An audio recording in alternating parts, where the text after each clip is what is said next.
உனக்கெல்லாம் பசி எடுக்குன்னு நான் என்னத்த கண்டேன். சரி ஆச்சி உனக்கு பசிக்கு என்னதான் வேணும்?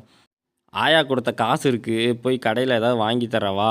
அப்படின்னு சொல்ல, அதுக்கு பேயோ, இது ஆயா கொடுத்த காசா? முதலாளி, எனக்கு ரத்தம் தான் வேணும். அது ஆட்டோட ரத்தம் தான் வேணும். இல்லைன்னா மாட்டோட ரத்தம் தான் வேணும். இதுவும் கிடைக்கலனா கடைசியாக எனக்கு மனுஷ ரத்தம் தான் தேவைப்படும். பார்த்து சீக்கிரமா அரேஞ்ச் பண்ணுங்க. இல்லைன்னா உங்களையும் நான் கடிச்சிருவேன்.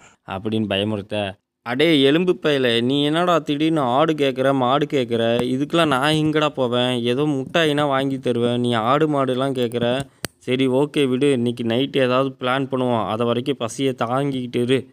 சரின்ட்டு பேய் அங்கேருந்து கிளம்ப பாலாவை தனியாக நின்றுக்கிட்டு, என்னடா இவன் ஆடு மாடெல்லாம் வேணும் அப்படின்னு கேட்டுக்கிட்டு இருக்கான். இவன் பசிக்கு நான் எப்படி வாங்கி தர முடியும்? ஏதோ முட்டாய் வாங்கி தந்தால் கூட பரவாயில்ல, நானே முட்டாய் வாங்க காசு இல்லாமல் அலைஞ்சிக்கிட்டு இருக்கேன். சரி ஓகே, நைட்டு ஏதாவது மந்தையில் போய் மேய வேண்டியது தான்.